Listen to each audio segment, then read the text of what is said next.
আমাৰ এতিয়া 5:30 চলি আছে, আকৌ 4:30 এটাও আমাৰ পিছৰ পৰ্যায়ক্ৰমে আমাৰ চলিব। এবচেণ্ট কেণ্ডিডেটখিনি অহা 11 আৰু 12 জুলাই এই দুটা দিন দিয়া হৈছে। এই দুটা দিনত তেওঁলোকে যিকোনো এটা দিনত তেওঁলোকে আহিব পাৰিব। অহা 14 জুলাই তাৰিখে তাৰমানে ফাৰ্ষ্ট ফেজটো 14 জুলাই তাৰিখে তেওঁলোকক এবচেণ্টি কেণ্ডিডেটছৰ কাৰণে আমাৰ তাৰিখ এটা নিৰ্ধাৰণ কৰা হৈছে। পিজিটি বা জিটিত যাবৰ কাৰণে বিচাৰিছে মোটামুটি 900+ আমি 1000 মান বুলিয়ে ধৰিছোঁ। আমি 5550টা ভেকেণ্ট পোষ্টৰ যিখিনি আমি এডভাৰটাইজমেণ্ট কৰিছিলোঁ, বৰ্তমান আমাৰ ডকুমেণ্ট ভেৰিফিকেশ্যনখিনি চলিয়ে আছে। প্ৰথম পৰ্যায় এটা কমপ্লিট হৈ গ'ল। ছেকেণ্ড ফেজত যিটো ভেৰিফিকেশ্যন চলি আছে, এতিয়া আমি এইখিনি ভেৰিফিকেশ্যনত আমি আমাৰ ৱেবছাইটত আমি কেইবাখনো লিষ্ট পাব্লিছ কৰা হৈছে। মাল্টিপল লিষ্ট আমাৰ 2খন লিষ্ট অলৰেডি ওলাইছে। গতিকে আমি এইখিনি ডেট দিছিলোঁ, আমি 27 তাৰিখৰ পৰা আৰম্ভ হৈছিলে, আমাৰ 10 তাৰিখলৈকে আমাৰ ছেকেণ্ড ফেজৰ ভেৰিফিকেশ্যনখিনি চলি আছে। এতিয়া ইয়াতে দেখা গৈছে যে সময় আমাৰ কেণ্ডিডেটখিনি মানে কিছুমান অসুবিধা হৈ আছে তেওঁলোকৰ। যেনেকৈ কিছুমান কেণ্ডিডেট এই সময় তেওঁলোকক যিটো তাৰিখত তেওঁলোকক মাতা হৈছিল, সেই তাৰিখত তেওঁলোকে কিবা নিজৰ ব্যক্তিগত কাৰণত তেওঁলোকে উপস্থিত থাকিব পৰা নাই। গতিকে সেইখিনিৰ কাৰণে কেণ্ডিডেটখিনি অসুবিধা হৈছে আৰু আমাৰ ওচৰত কুৱেৰিও আহিছে। গতিকে আমি এটা তাৰিখ দিছিলোঁ যে আমি নটিচত আমি ৱেবছাইটত আমি নটিচ আকাৰে আমি পাব্লিছ কৰিছোঁ যে যিখিনি কেণ্ডিডেট এবচেণ্ট কেণ্ডিডেটছ যিখিনি তেওঁলোক আহিবৰ কাৰণে নোৱাৰিলে, সেইখিনি এবচেণ্ট কেণ্ডিডেটছ আমাৰ নিৰ্দিষ্ট তাৰিখ অৰ্থাৎ 11 আৰু 12, কিন্তু 11 আৰু 12 তাৰিখত আমাৰ সেইখিনি কেণ্ডিডেট আহিব যিখিনি আমাৰ ছেকেণ্ড ফেজ ভেৰিফিকেশ্যনত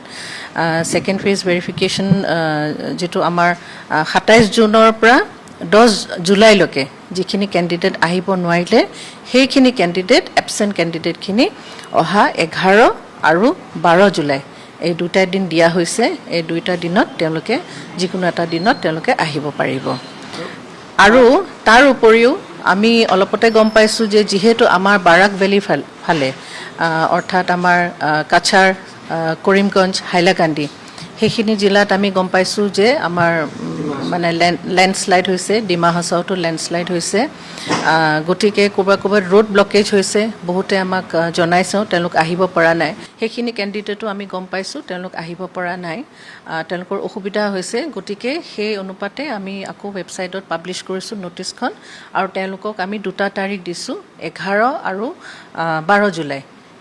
এই দুটা দিন দিয়া হৈছে। তেওঁলোকে নিজৰ সুবিধা অনুযায়ী যিকোনো এটা ডেটত তেওঁলোকে ইয়াতে উপস্থিত থাকিব পাৰিব with the documents and the credentials. তাৰ উপৰিও আৰু জনাব বিচাৰিছোঁ যে আমাৰ এটা first phase of document verification যিটো আমাৰ এপ্ৰিল মাহত হৈ গৈছিলে, অৰ্থাৎ 20 মাৰ্চ 2025 পৰা 11 এপ্ৰিল 2025 যিখিনি আমাৰ first phase of document verification হৈ গৈছিল, সেইখিনিতো কিছু সংখ্যক কেণ্ডিডেটছ তেওঁলোকে ডকুমেণ্ট ভেৰিফিকেশ্যনৰ কাৰণে আহিব পৰা নাছিল তেওঁলোকৰ বিশেষ অসুবিধাৰ কাৰণত। গতিকে সেইখিনি কেণ্ডিডেটকো আমি জনাইছোঁ যে ফাৰ্ষ্ট ফেজৰ কেণ্ডিডেটখিনি তেওঁলোকে এবচেণ্টি কেণ্ডিডেটখিনি অহা 14 জুলাই তাৰিখে, তাৰমানে ফাৰ্ষ্ট ফেজটো 14 জুলাই তাৰিখে তেওঁলোকক এবচেণ্টি কেণ্ডিডেটছৰ কাৰণে আমাৰ তাৰিখ এটা নিৰ্ধাৰণ কৰা হৈছে। গতিকে সেই একেটা ভেনিউতে আমি খানাপাৰাত য'ত আমি ভেৰিফিকেশ্যন কৰি থকা হৈছে, যাতে 14 জুলাই তাৰিখে first phase of document verification absentee কেণ্ডিডেটসকলে তেওঁলোকে তাতে নিজৰ ডকুমেণ্টছ লৈ ভেৰিফিকেশ্যন প্ৰচেছত তেওঁলোকে পাৰ্টিচিপেট কৰিব পাৰি। টোটেল পোষ্ট যদিও আছে 5550টা পোষ্ট, আমি মানে ৰেচিঅ'টো বেছিকৈ মাতা হৈছে, আমি দুগুণ মাতিছোঁ, অৰ্থাৎ 10,000+ আমাৰ কেণ্ডিডেটছ মাতা হৈছে। কিন্তু এইটো কথা নহয় যে মানে বহুতৰ এনেকুৱা এটা মনৰ ভাৱ হৈছে বা তেওঁলোক আহিছে আমাক সুধিছেও যে তেওঁলোকৰ লিষ্টত মানে ভেৰিফিকেশ্যনত নামত তেওঁলোকক নামাতিলে তেওঁলোক আকৌ পিছৰলৈ মানে তেওঁলোকৰ লিষ্টত নামত নাহিব নেকি বুলি এনেকৈ সুধিছে। সেনেকুৱা ধৰণৰ একো কথা নহয়। যদিও আমি ৰেচিঅ' হিচাপে মাথা হৈছে, তথাপিও তেওঁলোকে পিছৰ মানে পৰ্যায়ত তেওঁলোকৰ আগতেও আমাৰ যেনেকৈ এইখিনি ৰিক্ৰুটমেণ্ট প্ৰচেছটো চলে, তেনেকুৱা কথা নাই, তেওঁলোকৰ লিষ্টত তেওঁলোকৰ নামটো আহিবলৈ কাৰণে পাৰে। আৰু ইয়াৰ লগতে জনাই থৈ দিওঁ যে যিহেতু মানে কেণ্ডিডেটছ মানে তেওঁলোকে এইটোৰ সংক্ৰান্ততো বহুতখিনি আমাৰ এনেকুৱা কুৱেৰি আহিছে যে তেওঁলোকৰ গ্ৰিভেঞ্চেছ আছে যে তেওঁলোকে কৈছে যে মোৰ কাট অফটো যিটো কাট অফত আছে মোতকৈ কম কাট অফৰ কেণ্ডিডেটৰ মানে তেওঁলোকক ডকুমেণ্ট ভেৰিফিকেশ্যনত মাতা হৈছে গতিকে এই বুলিও তেওঁলোকৰ বহুতৰ কিছুমান মানে অভিযোগ এনেকুৱা ধৰণৰ আহিছে গতিকে আমি জনাব বিচাৰিছোঁ যে এই ৰিক্ৰুটমেণ্ট প্ৰচেছটো আমি সম্পূৰ্ণ নিকাভাৱে আমি কৰিবৰ কাৰণে বিচাৰিছোঁ আমি সদায় কৰি আহি আছোঁ আৰু ইয়াত যাৰ মানে এনেকুৱা সন্দেহ আছে বা তেওঁলোকৰ কুৱেৰি আছে মানে এই ধৰণৰ শংকা যিবিলাক আছে সেই কেণ্ডিডেটখিনিৰ কাৰণে আমি অহা 18 আৰু 19 জুলাই আমি 2 দিন দিছোঁ তেওঁলোকে আমাৰ ডাইৰেক্টৰ অফিচ কাৰ্যালয়ত তেওঁলোকে আহি পেলাই দিনৰ 11ৰ পৰা 4 বজালৈকে তেওঁলোকে আহি নিজৰ ক্লেৰিফিকেশ্যনখিনি তেওঁলোকে মানে ক্লিয়াৰ কৰি পেলাই চাই যাব পাৰিব অৰ্থাৎ তেওঁৰ নামটো বা কিহৰ কাৰণে অহা নাই তেওঁলোকৰ কাট অফটো কিমান হৈছে যিখিনি তেওঁলোকৰ আশংকা আছে আৰু আমি এইটো ক'ব বিচাৰোঁ যে আগে পাছে আমি যেতিয়া গ্ৰিভেন্সেছবিলাক আমি আগতে লৈছিলোঁ যেতিয়া আমি প্ৰথম এখন মেৰিট লিষ্ট পাব্লিছ কৰোঁ তাৰ পিছত সেইখন পাব্লিছ কৰাৰ পিছত আমি গ্ৰিভেন্সেছৰ কাৰণে আমি 2টা দিন আগে পাছে আমি তেনেকৈ দিছিলোঁ কিন্তু এইবাৰ দেখিছোঁ যিহেতু গ্ৰিভেন্সেছ কেণ্ডিডেটৰ বহুত বাঢ়িছে কাৰণ এইবাৰ আমি ছেকেণ্ড ফেজত আমি নিউজ কেণ্ডিডেটখিনিক আমি তেওঁলোকক ইনক্লুড কৰা হৈছিলে আমাৰ এই ৰিক্ৰুটমেণ্ট প্ৰচেছটোত প্ৰথম ফাৰ্ষ্ট ফেজত নিউজ কেণ্ডিডেটখিনি তেওঁলোকক অন্তৰ্ভুক্ত কৰা হোৱা নাছিল গতিকে সেইকাৰণে কেণ্ডিডেটৰ বহুতখিনি মনত অকণমান খেলি মেলি হৈছে গতিকে আমি এইটো ক্লিয়াৰ কৰি দিব বিচাৰিছোঁ গতিকে তেওঁলোকৰ যদি কিবা গ্ৰিভেন্সেছ আছে এই গ্ৰিভেন্স থকা কেণ্ডিডেটখিনি আমাৰ কাৰ্যালয়ত 18 বা 19 তাৰিখে জুলাই তেওঁলোকে আহিব পাৰিব আৰু নিজৰ ডাউটছখিনি ক্লিয়াৰ কৰি যাব পাৰিব এইটো কথাও আমি গম পাইছোঁ আমি গম পাইছোঁ যে কিছুমান কেণ্ডিডেট তেওঁলোকে LPৰ কাৰণেও এপ্লাই কৰিছে আপাৰ প্ৰাইমেৰীৰ কাৰণে এপ্লাই কৰিছে আৰু এতিয়া গম পাইছোঁ সেইজন কেণ্ডিডেট ধৰি লওক আমাৰ ছেকেণ্ডেৰী লেভেলতো তেওঁলোকৰ মানে মেৰিট লিষ্টত বা তেওঁলোকৰ নাম আহিছে গতিকে আমি কিন্তু ৰিক্ৰুটমেণ্ট প্ৰচেছটোত আমি সেনেধৰণে আমি এটা পদক্ষেপ ল'ম সময়মতে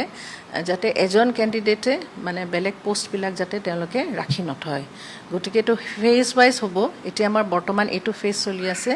আৰু এইটো আমাৰ ওপৰ পৰ্যায়ৰ লেভেলতো সেইটো অকণমান দৃষ্টিগোচৰো আছে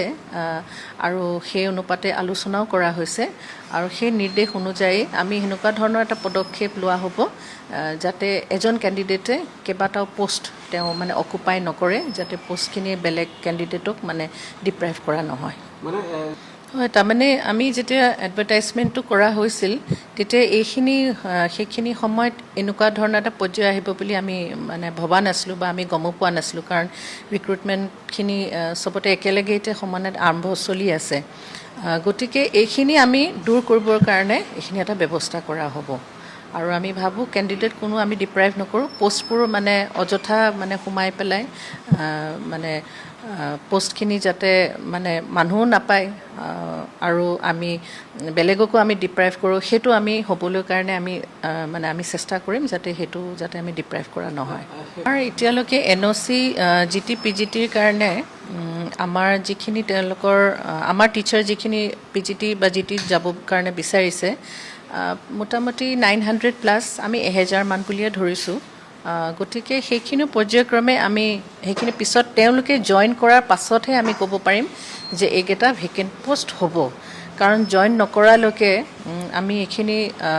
এতিয়া সেইখিনি ভেকেণ্ট বুলি দিবলৈ কাৰণে আমি ক'বলৈ কাৰণে নোৱাৰোঁ গতিকে পৰ্যায়ক্ৰমে আমাৰ যিখিনি আমাৰ ৰিক্ৰুটমেণ্ট প্ৰচেছ চলিয়ে থাকে আমাৰ এতিয়া 5.5 চলি আছে আকৌ 4.5 এটাও আমাৰ পিছৰ পৰ্যায়ক্ৰমে আমাৰ চলিব গতিকে সেইখিনি আমাৰ ভেকেণ্ট পোষ্ট হ'লে সেইখিনি শীঘ্ৰে এডভাৰটাইজমেণ্টৰ আমি যা যোগাৰখিনি কৰা